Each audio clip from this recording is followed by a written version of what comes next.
Olá, eu sou Cavalcante Júnior e este é o Pode Vir, o podcast da vida acontecendo. E quem senta-se à mesa neste episódio é Juliana Diniz, escritora e professora.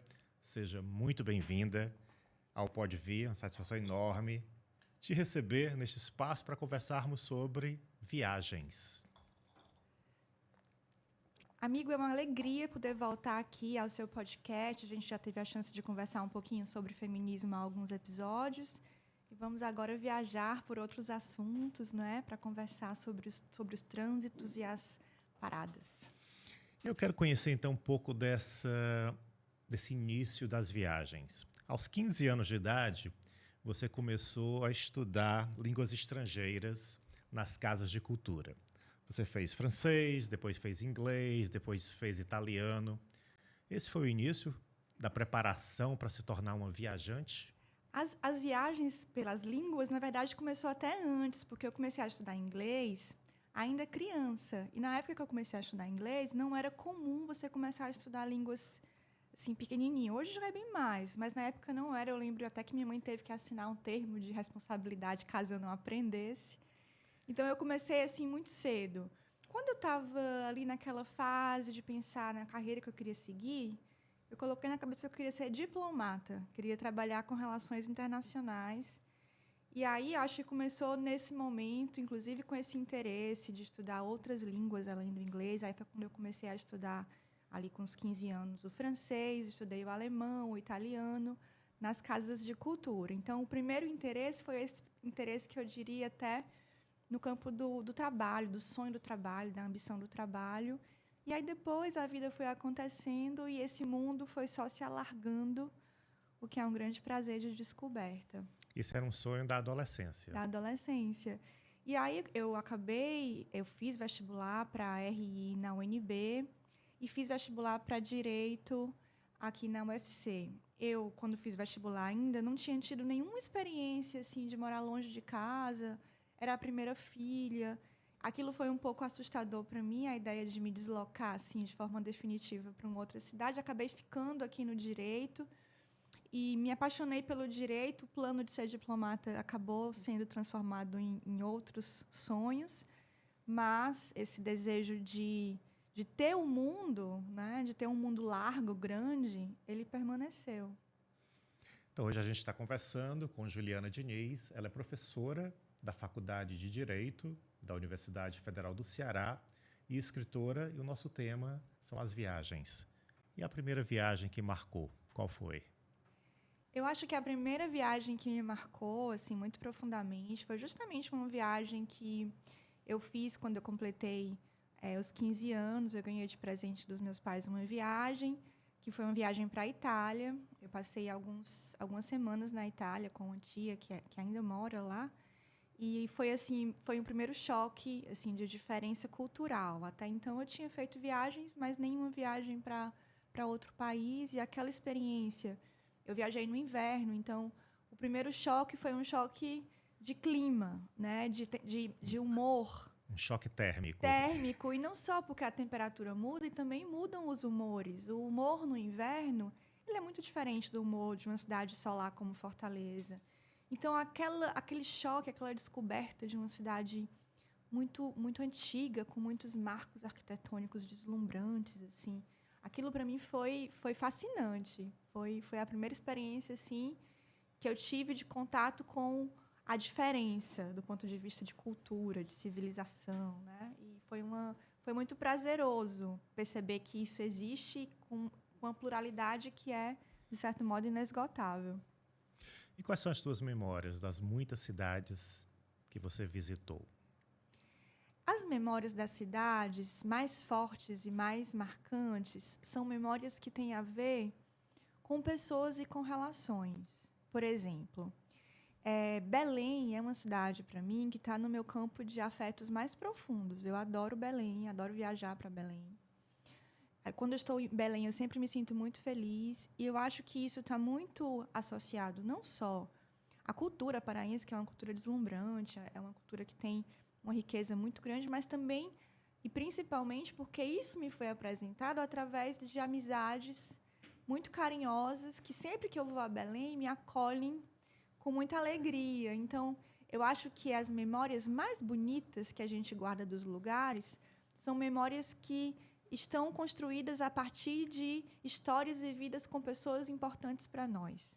Seja um amor, seja um amigo, seja uma experiência de trabalho importante que você tem, né? Então, essas memórias são aquelas que são mais profundas. Na experiência, por exemplo, de pensar sobre a minha relação com Lisboa, a ponto disso se transformar numa literatura, num livro. Vamos já falar sobre Lisboa. Pronto. E o livro Sob o Sol de Lisboa. Pronto, eu acho que Lisboa, eu já tinha ido a Lisboa outras vezes, mas a partir do momento que eu passei a ir com mais frequência a Lisboa, por conta do casamento, por conta de ter ali essa ideia de uma vida com outra pessoa que estava sendo vivida naquela cidade, isso trouxe para a cidade um significado simbólico muito diferente, né? Então, eu acho que são as pessoas que marcam as nossas memórias mais profundas dos lugares pelos quais a gente passa. E essas viagens, Juliana, elas podem ser geográficas, como essas que você descreveu até agora, mas você também se dedica ou gosta muito da literatura de viagens. E para quem nos acompanha, se não é possível viajar geograficamente, talvez você possa viajar pela literatura. Então, fala para a gente um pouquinho sobre esse gênero, literatura de viagem, e como é que ele alimenta as tuas viagens imagéticas, fantasiosas, né? Como é que você viaja em pensamento? Eu acho muito legal a gente pensar sobre o significado da viagem para a nossa cultura ocidental, porque se a gente pensar em termos de história do Ocidente, a história moderna, por exemplo, do Ocidente, ela é inaugurada com as grandes viagens, as grandes navegações, né? Então, a viagem, dentro do nosso imaginário cultural e social, ela sempre teve um significado muito importante, esse significado do desbravamento, da transformação, da conquista do novo. E isso tanto no sentido econômico, político, mas também no sentido existencial e individual. Eu acho que hoje em dia a gente acabou apequenando muito a viagem numa questão de uma experiência de consumo. Você vai ali fazer um turismo, fica pouco tempo, mas durante muitos séculos a viagem ela fazia parte de um percurso de formação da pessoa. Assim, eu preciso me deslocar de mim mesma, inclusive. Eu preciso transitar, eu preciso atravessar um caminho, porque esse atravessamento ele me traz uma autodescoberta e também uma descoberta do outro. Então, esse tema do tráfego, da viagem, do deslocamento, é um tema que sempre foi objeto de uma literatura muito específica e, ao mesmo tempo, muito encantadora, porque permite que a gente viaje sem sair de casa, que é a literatura de viagem. No século XIX, por exemplo, as mulheres eram as grandes consumidoras dos livros de literatura de viagem, porque muitas não podiam viajar em razão das restrições culturais de gênero, mas tinham uma grande curiosidade de saber, né, como é que era esse mundo imenso. Então, nós vamos ter uma tradição na literatura europeia de escrever sobre experiências de viagem, diários de viagem, relatos de viagem, que vai ser muito profícua e que vai dar causa assim, a todo um público leitor que vai se interessar pela temática do deslocamento. Hoje em dia, como a gente tem o acesso à informação muito fácil, você consegue descobrir os lugares através de vídeos e fotos de uma forma até instantânea, as pessoas elas têm dedicado pouca atenção a esse gênero, mas é um gênero maravilhoso porque ele traz para a gente uma viagem que é dúplice. É uma viagem pela geografia, mas também é uma viagem íntima de um eu que, pelo deslocamento, está se transformando e escrevendo sobre essa transformação. E isso eu acho muito interessante, né? Então, você não escreve só sobre a viagem do ponto de vista externo, mas também sobre a viagem como movimento interior, né? Se você ficou interessada, interessado e quiser ser acompanhado pela Juliana Diniz, ela pode lhe guiar por várias viagens literárias, que é o Clube de Leitura da Juliana Diniz, que você acessa aqui pelo Instagram que aparece no nosso episódio. Então, é um convite para que você possa viajar onde quer que você esteja. Mas você falou algo importante sobre o se demorar, ou as viagens que nós não estamos nos demorando nesse mundo contemporâneo. Como, por exemplo, nós estamos nos demorando aqui conversando, dialogando sem pressa. Hoje, muita gente viaja, conheça 10 países em 10 dias, né? Qual o impacto disso na experiência do viajar? O impacto, assim, eu acho que a nossa forma de lidar com o tempo também mudou profundamente. Nós somos, hoje, indivíduos permanentemente apressados. A gente pensa que precisa otimizar em termos de produtividade e aproveitamento cada segundo da nossa existência. E tem experiências que elas precisam do vagar, elas precisam da falta de ansiedade, elas precisam da serenidade de espírito. A noção de, por exemplo, flanar, porque o viajante é, sobretudo, um flaner, né? Alguém que não tem, a princípio, um destino certo, uma meta certa, um objetivo certo, ele está simplesmente a passeio, atravessando o mundo e deixando a sua curiosidade apreender esse mundo, que o Balzac falava que era a gastronomia do olho, né? Que é você, através da curiosidade do seu olhar, você se alimentar espiritualmente dessas novidades que surgem. A gente não consegue flanar e se deixar arrebatar por algo imprevisto se você está apressado. Então, a viagem, essa viagem transformadora, essa viagem que marca, essa viagem que te tira do teu lugar e que te faz voltar a uma pessoa diferente, ela não pode ser uma viagem de pressa. E isso não tem muito a ver com duração. Você até pode fazer viagens que têm duração curta. Você, às vezes, não tem um mês, como se fazia antigamente, um ano para ficar viajando. Você tem que ter ali dias. Pode ser uma duração curta, mas se você ajusta o seu ritmo interior para deixar de lado a pressa e para deixar que o tempo se apresente num ritmo tranquilo, aquilo, de algum modo, se consolida para você como uma memória significativa. Quando a gente tem pressa e ansiedade, você pode viver os encontros mais impressionantes, mas eles não vão se instalar na sua memória a ponto de aquilo virar para você um capítulo da sua biografia que você vai estar muito, muito maduro e vai lembrar com nostalgia daquele momento que você viveu naquele lugar, com aquela pessoa, naquela oportunidade. Então, um dos aprendizados da vida contemporânea, eu diria, é o aprendizado do vagar do tempo, do não ter pressa. E esse é um aprendizado muito difícil no mundo da imediatidade.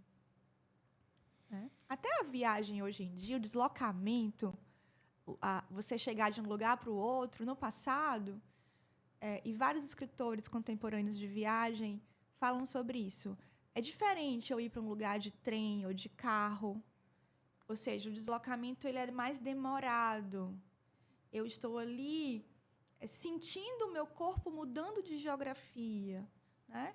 Do que você, às vezes, entrar no avião e em algumas horas você está lá do outro lado do mundo, né? Então, o próprio vagar do deslocamento, ele adiciona um significado especial para a viagem, que é isso de você ir percebendo a geografia mudando, o clima mudando, as pessoas, os hábitos, até a língua, né? Mesmo o mesmo país que você vive, a língua não é a mesma, né? Isso também é muito prazeroso de você perceber essa mudança não estou mais em casa, agora eu sou estrangeiro. Onde será que você está escutando esse podcast agora? Ou assistindo a essa entrevista? Será que você está viajando com a gente?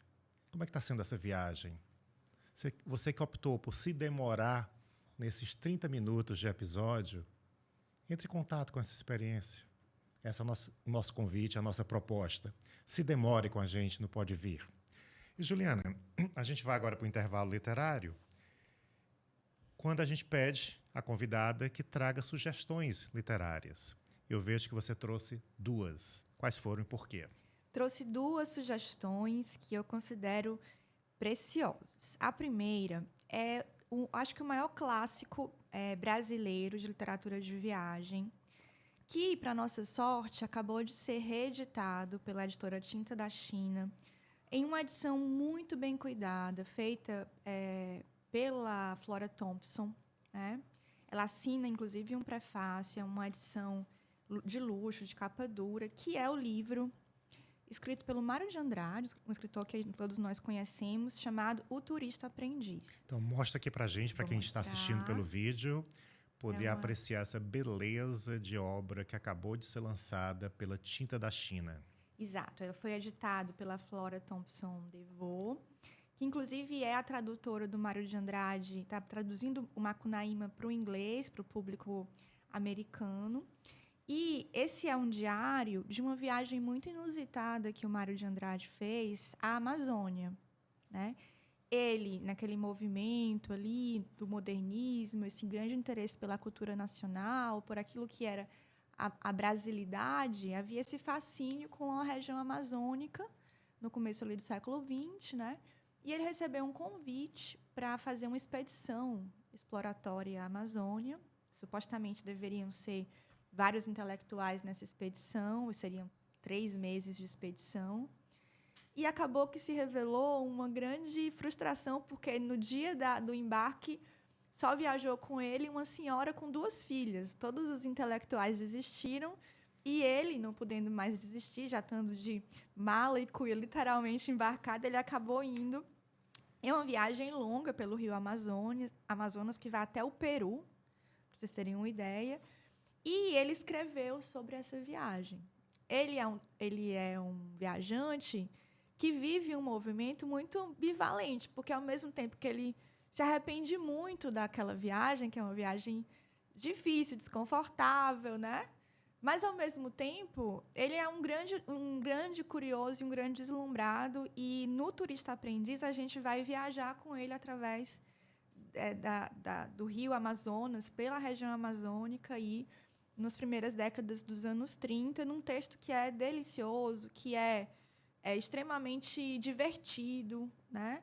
Ele, por exemplo, muitas vezes escreve sobre as companheiras de viagem que estão com ele, né, no navio, e tudo isso é muito saboroso, porque não é só aquela literatura que vou aqui descrever o que é que eu estou vendo, é também o Mário escrevendo sobre o Mário na viagem pelo rio Amazonas, né? É um livro muito interessante que acabou de voltar para o leitor brasileiro nessa nova edição. Então, a primeira sugestão da professora Juliana Diniz é O Turista Aprendiz, do Mário de Andrade, e a nova edição da editora Tinta da China. E temos uma segunda sugestão. Tem. Esse é um dos maiores clássicos de literatura de viagem da segunda metade do século XX. Não é um escritor brasileiro, ele é um escritor americano, mas que, quando se fala em literatura de viagem hoje em dia, se fala do Paul Theroux, né? Que eu trouxe tem vários livros dele, todos são igualmente interessantes, mas eu trouxe esse, que é A Arte da Viagem, né? Que traz uma compilação de trechos de diferentes viajantes escritores sobre a experiência de viajar. Então, é um livro super interessante. E, para quem gostar de ler o Paul Theroux, ele foi um grande viajante de trens. E ele escreveu sobre muitas travessias ferroviárias que ele fez pela África, pelo Extremo Oriente, pela Europa. E aí ele também tem o Grande Bazar Ferroviário, que também é um livro que é muito interessante, né? É um autor que é um best-seller, e é interessante porque se diz que o Paul Theroux, de certo modo, resgatou, no final do século XX, o interesse do público consumidor de literatura pela temática da literatura de viagem, né? E isso é legal porque é um escritor que é contemporâneo e que realmente nos faz viajar por destinos e por experiências que são muito exóticas, né? Muito exóticas.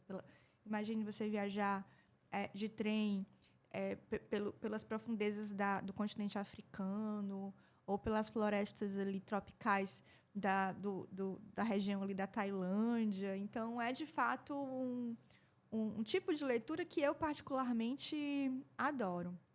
Eu poderia citar vários outros. E tem um outro que eu gostaria também de mencionar, que é o livro do Joseph Brodsky, que acabou de ser lançado, numa nova edição aqui no Brasil, chamado A Marca d'Água, que é um livro sobre Veneza, né, escrito pelo Brodsky, que é um grande escritor, sobre o amor que ele tem por Veneza. Então, a gente teria muitos títulos interessantes para citar nesse desejo de ler sobre viagens. Né? Então, se você ficou interessado, tem aqui algumas sugestões para você começar. A segunda foi A Arte da Viagem, do Paul Theroux, publicado pela editora... Essa aqui é uma edição portuguesa, a editora Quetzal, mas ele também é publicado no Brasil por editoras nacionais, então é fácil de achar o Paul Theroux aqui no Brasil. Você não é só leitora da literatura de viagem, você também se fez escritora da literatura de viagem, e nós temos, em lançamento recente, o Sob o Sol de Lisboa, de Juliana Diniz, publicado pela editora Patuá. Como foi que nasceu esse livro, Juliana? E qual a tua relação com Lisboa?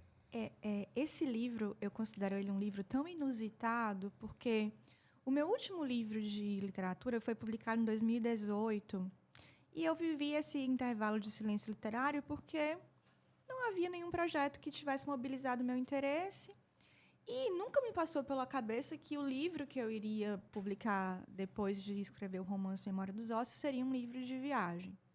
Só que o que aconteceu? Quando eu passei a ir a Lisboa com muita frequência, por conta do meu segundo casamento, eu me apaixonei profundamente pela cidade. Lisboa é uma cidade que tem características muito literárias, é uma cidade de poetas, é uma cidade que tem uma luz, um ritmo, uma beleza arquitetônica, uma cultura muito propícia para a literatura. Você fica muito inspirado para escrever em Lisboa. E eu acho que isso explica o fato dela ser uma terra de muitos escritores célebres. E aí, o que acontecia? Com essa minha ida frequente, eu passei a receber muitos pedidos de pessoas que me pediam sugestões sobre a cidade. E aí eu passei a sentir o desejo de colocar no papel um pouco do meu encantamento com a cidade e com certas experiências na cidade. Por exemplo, para quem gosta de ler e de livros, Lisboa tem muitos sebos valiosíssimos. E é um roteiro que você leva um tempo ali para mapear e que é um conhecimento que pode ser muito útil para um viajante que queira garimpar livros na cidade. Então, eu comecei a ter essa ideia, esse desejo de escrever sobre a cidade. E aí o livro começou a ser escrito em Lisboa. E ele foi um livro que nasceu e se desenvolveu de uma forma muito fluida, muito espontânea e muito prazerosa. E ele, mais do que ele não é um guia de Lisboa. Ele não apresenta um roteiro, um conjunto de marcos. Ele não é isso. Ele é um determinado um ensaio sobre o meu encantamento com a cidade e sobre o que a cidade me provocou de mudança interior e de despertar. E para que eu pudesse escrever sobre isso, a cidade precisou ser muito protagonista na história, né? Então, mais do que um livro sobre Lisboa, é um livro sobre a minha Lisboa, a Lisboa do meu encantamento, a Lisboa dos meus passeios, a Lisboa da minha história, né? E é muito interessante porque quando eu publiquei o livro, depois do lançamento que as pessoas começaram a ler, eu passei a receber fotos de muitas pessoas relatando a experiência delas em Lisboa, e passei também a receber mensagens de pessoas dizendo assim, fiquei com muita vontade de ir para Lisboa, ou de pessoas que disseram, eu já fui a Lisboa, mas eu não vi essas coisas e agora deu vontade de voltar para prestar atenção no que eu não vi. Então, eu acho que a literatura é um pouco isso, né? Ela abre também o nosso olhar sobre o mundo e, às vezes, desperta o nosso olhar para coisas que quando a gente está desatento, a gente não consegue ver. Eu acho que a literatura de viagem é uma boa companheira também nesse sentido, porque ela aguça, ela treina o nosso olhar para perceber aqueles detalhes que um olhar destreinado e apressado não vai conseguir perceber. Então, ele é um livro sobre a cidade de Lisboa, mas não somente sobre essa geografia. Ele é um livro também de uma travessia Fortaleza-Lisboa, Lisboa-Fortaleza, e essa travessia produziu uma metáfora. Sim. Na tua existência. Sim. Né? Fala um pouquinho para a gente sobre o para além do Lisboa. Eu acho que existe uma metáfora de fundo no livro que é sobre a nossa atitude diante da vida. Né? No terceiro capítulo, que é o capítulo mais pessoal, mais intimista, que eu falo de um conselho, que esse conselho as pessoas acham que é literatura, mas ele de fato me foi dado. Ele disse, olha, se você... O Tonico, para quem eu dedico o livro, ele me disse, olha, se você se perder, e ele estava falando no sentido literal, se eu me perder nos caminhos, siga o caminho da água. E esse é um conselho que, na hora que me foi dado, ele tinha um sentido físico, gravitacional, assim, né?